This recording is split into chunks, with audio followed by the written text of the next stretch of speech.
Bapak Ibu Saudara yang terkasih dalam Tuhan, kita akan merenungkan firman Allah pada pagi hari ini dari 1 Timotius pasal yang ke-6.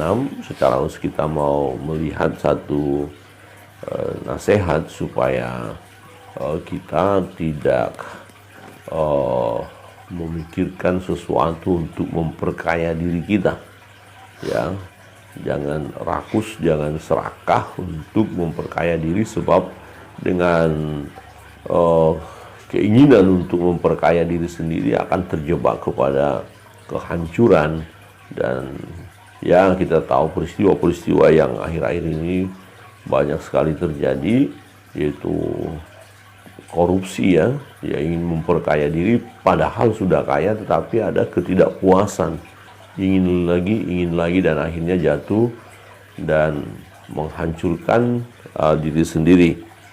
Ya, kita mau melihat firman Tuhan. Kita baca 1 Timotius pasal 6 mulai ayat 6. Ya, mulai ayat 6. Ayat 6 saya membaca, ayat 7 Bapak Ibu dan Saudara yang terkasih dalam Tuhan. Firman Tuhan berbunyi demikian, 1 Timotius 6 ayat 6. Memang ibadah itu kalau disertai rasa cukup memberi keuntungan besar. Sebab kita tidak membawa sesuatu akal dalam dunia, dan kita pun tidak dapat membawa akal luar. Asal ada makan dan pakaian cukuplah. Tetapi mereka yang ingin kaya terjatuh dalam pencobaan, ke dalam jerat, dan ke dalam berbagai-bagai nafsu yang hampa dan yang mencelakakan, yang menggelapkan manusia ke dalam keruntuhan dan kebinasaan. Karena akar segala kejahatan ialah cinta uang. Sebab oleh memburu uang, beberapa orang telah menyimpang dari iman dan menyiksa dirinya dengan berbagai-bagai duka. Demikian jauh pembacaan firman Tuhan. Nah, Bapak Ibu Saudara yang terkasih dalam Tuhan, firman Tuhan ini sangat jelas sekali. Dan kita mengakui kebenaran ini, dan sudah terbukti orang-orang yang ingin kaya, ingin memperkaya diri, yang dikuasai oleh nafsu, ya, akhirnya hancur, berantakan, ya, tidak mengalami kebahagiaan walaupun hartanya banyak, karena sumber daripada hartanya itu adalah sesuatu, ya, dari yang tidak benar. Nah, memang menarik kalau kita lihat ayat 6 dan ayat 7. Ini satu hal menjadi pegangan. Nah, yang utama adalah ibadah kita kepada Allah, ya.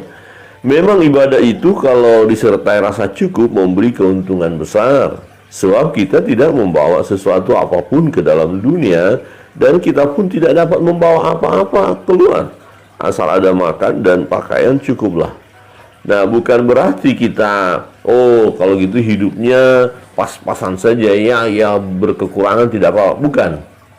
Ya, tetapi yang dimaksud adalah di mana kita ya menikmati apa yang Allah berikan kepada kita. Ya, hidup yang berkenan kepada Allah, hidup yang menyenangkan hati Allah. Ya, kita menikmati makanan pun ya makanan yang cukup memberi kesehatan kepada kita.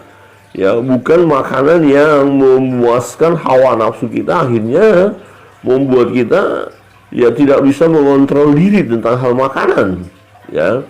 Jadi cukup makanan yang membawa kesehatan, ya.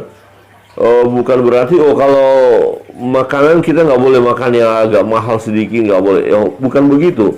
Kalau kita memang ada berkat itu ya kita makan, tetapi secukupnya, ya, bukan aji mumpung gitu, ya. Mumpung ada makanan enak, sikat saja. Nah, itu sangat berbahaya bagi kesehatan tubuh kita, ya. Jadi asal ada makan dan pakaian cukuplah. Artinya kebutuhan-kebutuhan kita yang primer, ya, tercukupkan. Ya, kebutuhan-kebutuhan kita yang penting tercukupkan, itu sudah cukup, ya.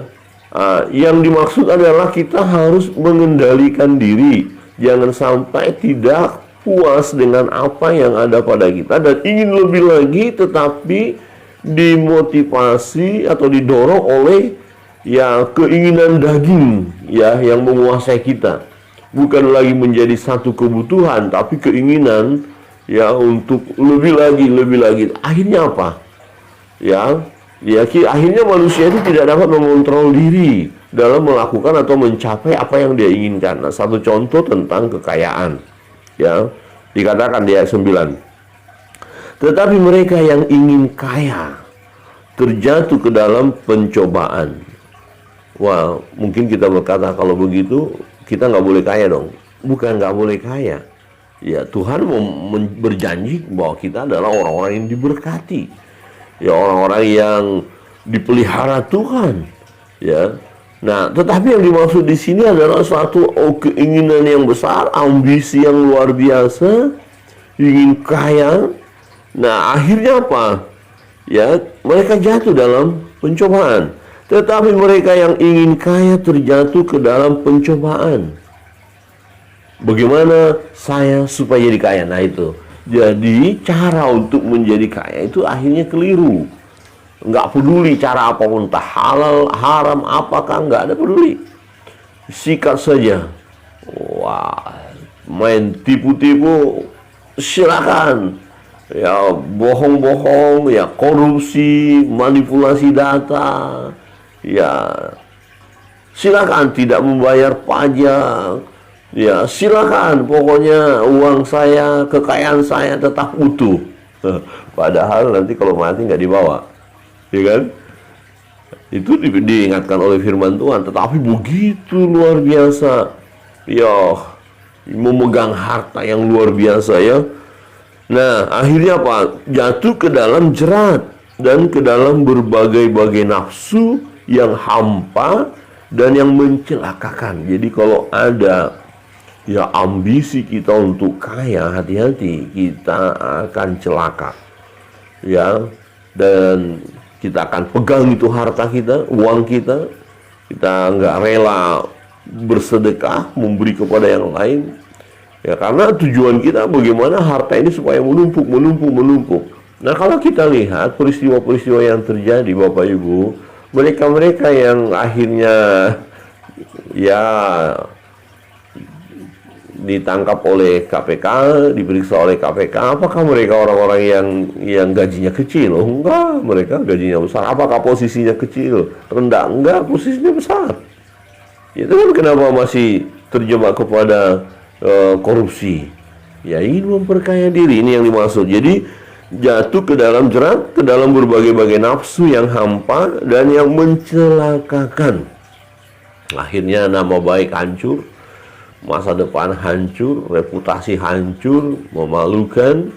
Ya, terus hartanya bisa ya diambil lagi oleh negara, ya. Ya, disita lagi, bagaimana?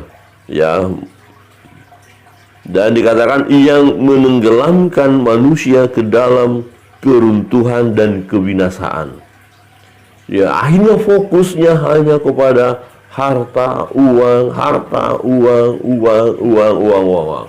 Sementara ya ibadah tidak ada lagi. Ibadah ya tidak lakukan. Kalau orang itu beribadah pasti dia terkendali. Ya, karena ibadah cukup, ya dikatakan tadi, ibadah yang dengan rasa cukup itu sangat bermanfaat. Artinya semua apa yang kita lakukan ibadah itu adalah hidup yang berkenan kepada Allah, yang persembahkan hidup kita yang kudus, yang hidup yang berkenan kepada Allah, itu adalah ibadahmu yang sejati. Jadi kalau kita beribadah kepada Allah pasti kita mengontrol diri, ya, kekayaan tidak menguasai kita. Nah, jadi orang yang terjebak ingin kaya, ya, itu berbahaya. Berarti dia tidak melaksanakan ibadahnya dengan baik. Nah, orang yang ingin kaya melakukan berbagai cara. Ya, kita tahu ada bisnis-bisnis yang ilegal, lakukan saja. Ya, pokoknya penjualan barang-barang haram, silakan. Ya. Wah, macam-macam, ya. Karena ingin kaya. Nah, perhatikan ayat 10. Karena akar segala kejahatan ialah cinta uang. Ya, bukan cinta Tuhan, tapi cinta uang. Ini yang berbahaya. Jadi di dalam kehidupan seseorang ini adalah hanya uang saja. Ya, istilahnya lagi tren-tren waktu itu ya, mungkin sekarang juga ya, wani piro. Wah, itu wani piro. Jadi semua serba uang. Apa yang mau kita lakukan, berani berapa. Ya, urus surat-surat berani berapa. Urus itu berapa. Yang padahal sebenarnya dalam aturan misalnya itu nggak ada, tapi harus berapa. Ya, ada dulu istilah ya, karena ini semua serba uang. Urusan bapak mau cepat atau mau lambat? Mau cepat pak, harga sekian. Padahal sama waktunya untuk melakukan. Nah, misalnya hanya untuk mengetik surat, ya nggak sampai 5 menit sama tanda tangan, ya bisa dikerjakan segera. Tapi ada pertanyaan, mau cepat atau mau lambat pak? Nah, mau cepat atau mau lambat? Siapa pula yang mau lambat? Oh, mau cepat, nah sekian. Mau lambat, normalnya ya nanti dulu sekian. Ini kan aneh bin ajaib. Ya, seperti kirim surat zaman dahulu saja. Ya, kilat pos, super pos, ya kilat biasa.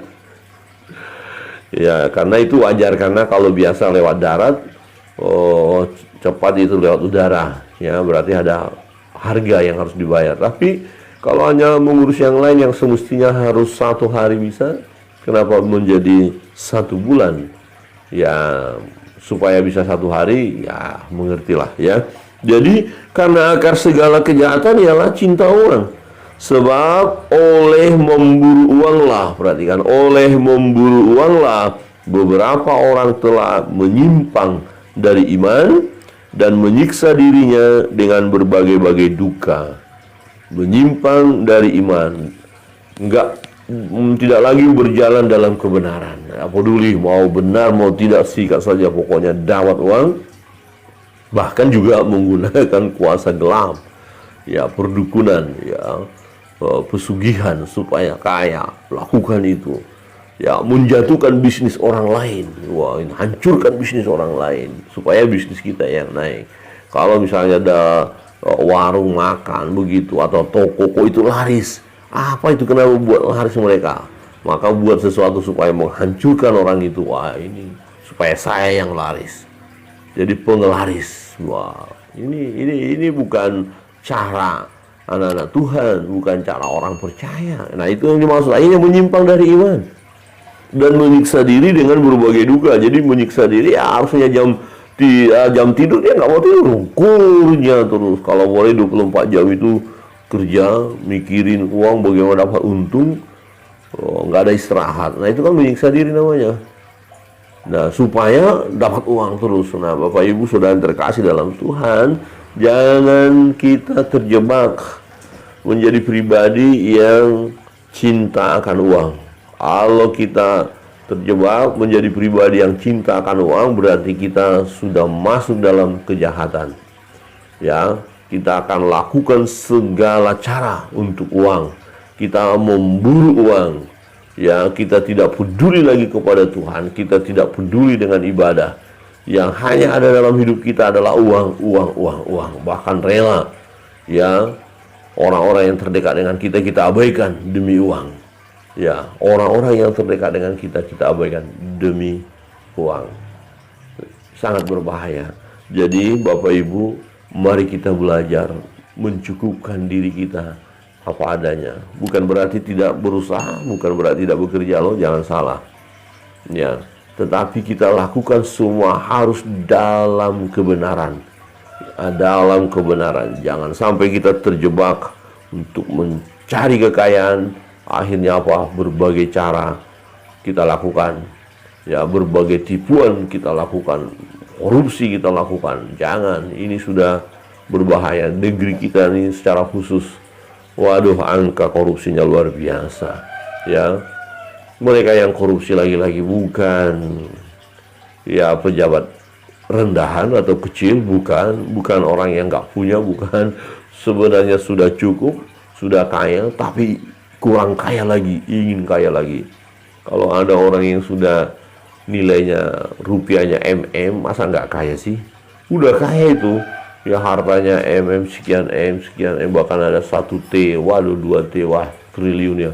wow luar biasa, tapi ingin kaya lagi. Nah, tapi kalau nanti mati apa itu dibawa? Kan tidak.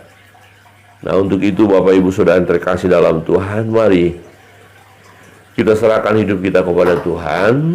Kita gunakan ya hidup ini adalah ibadah kita yang sejati. Kita persembahkan kepada Allah, hidup yang berkenan kepada Allah. Nah, tentang kekayaan, cintakan uang, hindari ya. Bukan berarti kita tidak boleh kaya ya. Tuhan berjanji akan memberkati kita. Biarlah kekayaan kita, berkat-berkat itu harus bersumber dari Tuhan. Jadi lakukan dengan cara yang benar. Jangan melakukan perbuatan-perbuatan yang tidak memuliakan Tuhan. Kiranya Tuhan memberkati kita, dan kita masuk dalam doa-doa kita. Apapun beban pergumulan kita, termasuk masalah keuangan kita, kebutuhan-kebutuhan kita minta kepada Tuhan. Niscaya Tuhan Yesus memberkati kita, memberi yang terbaik bagi kita. Sebelumnya kita naikkan satu pujian.